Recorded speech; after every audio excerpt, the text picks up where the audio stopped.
Hey everyone, welcome to part 2 of the AutoCAD tutorial here in How to Architecture. Today we're going to be playing with shapes. Last part we played around with lines and these 4 commands over here. You can always also type them in. Something I didn't say in last video, you can literally type in line. You want to do that instead of going over and clicking, you just get a line and then you just keep going as lines. You can do that. You can type in the commands as well, that's a new thing. Like in this one, we're going to be learning about shapes in this part. Today we have circles, we have squares, we have, of course, ellipses or ovals, and the hatching, which is pretty cool. Hatching gives more dimensions to your designs that you do on AutoCAD. So we have our little touch drawing here. We're going to start off with the radius, your circle. So pretty much you have a circle right here. Let's say I want this circle to be 4 inches in diameter, so it's going to go by radius. So you just want to type in 2. You don't really have to put in the 2 little marks that do the inches. You can just do 2. It will count in inches. So this is 2. Literally, it's that small. And then you can see the center from here to here should be 2 inches. You see? That's pretty cool. So that's a cool little thing you can do. Turn on that, but you can see that's 2 inches. So that's a cool feature. Let's say we want to do it from this center. Let's say we want to make it 1 inch like a diameter. We do 0.5. You can do decimals as well, even though it's less, you know. So that's pretty cool. You can always just do that. Let's say that we want to do this one as 4 inches, so we can just do 2. It's the same one, you see. Now let's do it double the size. Let's do 4. Let's do 4. That way it's 8 in diameter. Just type in 4, and it's pretty cool. You can make little patterns like with circles and stuff. It's pretty cool, pretty nifty stuff there. So we can also do squares. So we can like select a point and just like start making squares. That way we don't have to draw like every single line. If we do this, we don't have to draw like every line. Well, let's say we don't want to do that, right? Let's say you only have 2 points like these two. Let's say we want this point, and then we want to be the same size, and however but you want this one to be bigger. You don't have to draw the other line. You can just literally just do this and go from one corner, from the bottom corner to the one that's in the top, your top left corner. And now you got that, and now you can either select that, and now you can just move that. You can just type in move. We can move that. We can move it like to wherever we want it. We can lower that right here. We can just keep it where it was, you know. Okay, you're just gonna escape, and now we're gonna play with ellipses. Now this is kind of, it's a weird little thing. I don't know how you really manage it, but it's like where you select it. If you select it like in a like horizontal section, it goes in a vertical stretch, which is pretty interesting. But you know, it's like the radius in between the middle and like the end. So let's say I go this way. So if I go this way, it's smaller.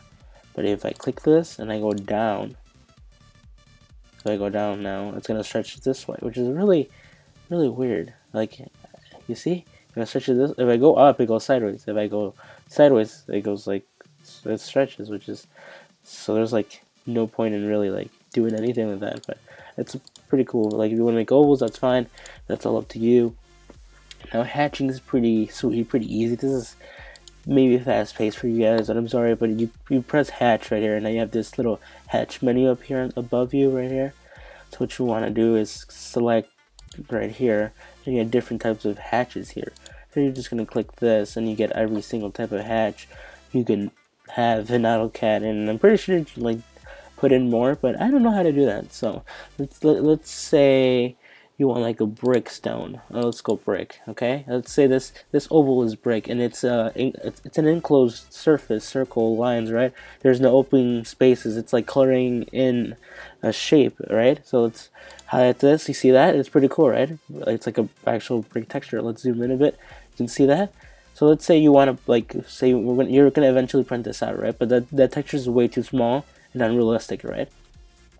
You can also just like put up the scale, and you can make it higher, and it's gonna keep going up. You see, it went up. That's 3, and we can make it even bigger. Let's say it's something smaller. You see, you can change the hatch size. So let's go do another hatch. Let's do something that you'll use a lot if you're doing a lot of landscape, which is earth. I'm pretty sure I passed. Oh, concrete. Concrete's a good one.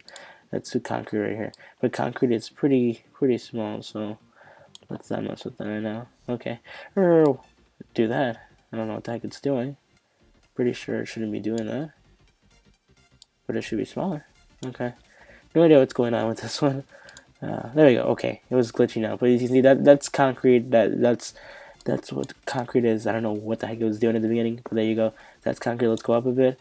As you can see, you can also change that. Something that fits that you want to keep more stuff with triangles inside the shape like that. That's pretty cool. As you can see that now, it tells you like if you don't have an actual good boundary, well, it'll tell you. Let's press escape real quick. Now you can see it's right there. You can change the coloring by just clicking on it. Going to your menu on the right side. Color by layer means black. It's gonna print on black, but you can change it to red. You see if it's a red color, or let's say it's a green concrete. I don't know, something like that. You know, it'll change it. You can even select your own colors now. There's a palette here. There's a color palette. Let's say it's gonna be like actual concrete. And you want it to print out like gray.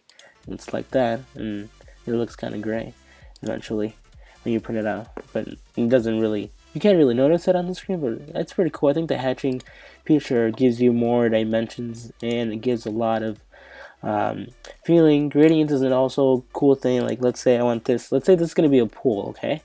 Let's say that's gonna be a pool. So we want to do like a surface. Let's say this is the shallow part on this side, and this is the deep part. You go up here, you can change the colors. Let's do cyan. You see? There's such a more difference. Let's say someone's gonna be on this side of the pool, right? This is the shallow part, right? It goes from like zero. It goes from literally from 0 to however deep it's gonna is. You indicate that by the coloring, and when you print it out, it looks pretty cool as well because it's like that color change. It gives you that like different surface, that different feeling of like texture, like how it is, how it interacts with people, and all that. It's pretty cool. Gradient is also such a great thing to like have and use. There's solids, which is just a simple color. Like you just select something and say that one's white. That's it. So let's say I want to change the color to red or yellow, changes the color to that. Alright, so we did hatches and then user defined. You don't really need that, but if you want to, you can like change that because it's like the same thing. It's like changing the hatches to a different color, but pretty cool stuff here with hatches. Hatches are pretty cool, I think, in my mind, anyways. But yeah, I hope you guys did enjoy this quick tutorial on shapes and hatching. If you guys do like this, go see the previous videos. You haven't seen any of that, how to use lines and like the preferences in AutoCAD. So yeah, I hope you guys did enjoy this and it helped you out. And hopefully you guys check out the next video and check out the previous if you haven't checked it out. And subscribe for more videos and give this video a thumbs up for more content. And thank you guys for watching and have a good day. Goodbye.